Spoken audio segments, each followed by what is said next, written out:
Party కండువా ఎప్పుడు మారుస్తున్నావు? YCP ఎమ్మెల్యేను ప్రశ్నించిన జగన్. ఎన్నికల్లో ఓడిపోయిన తర్వాత వైసీపీ సభ్యులు అసెంబ్లీ సమావేశాలకు దూరంగా ఉంటూ వస్తున్నారు.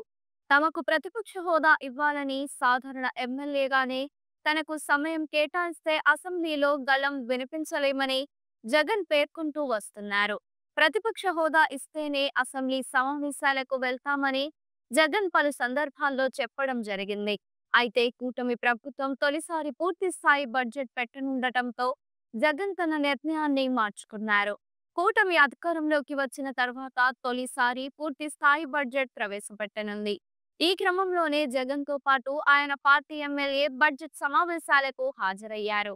ఈ సమయంలో ఓ వైసీపీ ఎమ్మెల్యే తీరు చర్చనీయాంశంగా మారింది.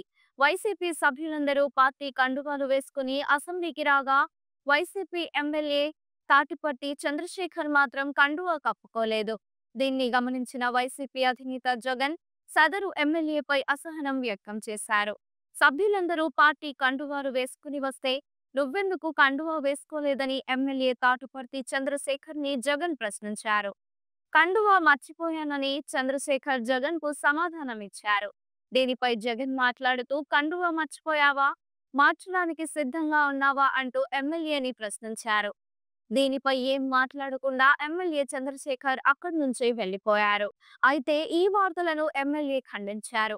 తనపై టీడీపీ అనుకూల మీడియా తప్పుడు వార్తలను ప్రసారం చేస్తోందని ఆయన మండిపడ్డారు. దళిత ఎమ్మెల్యేలను కూటమి ప్రభుత్వం టార్గెట్ చేసుకుందని ఎమ్మెల్యే తాటిపట్టి చంద్రశేఖర్ ఆగ్రహం వ్యక్తం చేశారు. వైసీపీకి ప్రతిపక్ష హోదా ఇస్తే తమ 11 మందికి సమాధానం చెప్పాల్సి వస్తుందని కూటమి ప్రభుత్వం భయపడుతోందని ఎమ్మెల్యే తాటిపర్తి పేర్కొన్నారు. 2019లో ఓటమి పాలైన తర్వాత 3 సంవత్సరాల పాటు చంద్రబాబు, పవన్ కళ్యాణ్ ఏపీలో కనిపించలేదన్నారు.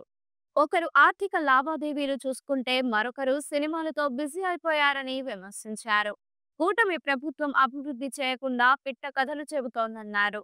వైసీపీ పాలనలో జగన్ చేసిన అభివృద్ధి ఎవరిని అడిగినా చెబుతారని, తాము ప్రజల్లోనే ఉంటామని ఎమ్మెల్యే చెప్పారు. ఈ వీడియో మీకు నచ్చినట్లయితే లైక్ చేయండి. మరికొన్ని లేటెస్ట్ అప్డేట్స్ కోసం వెంటనే మన ఛానల్ ను సబ్స్క్రైబ్ చేయండి.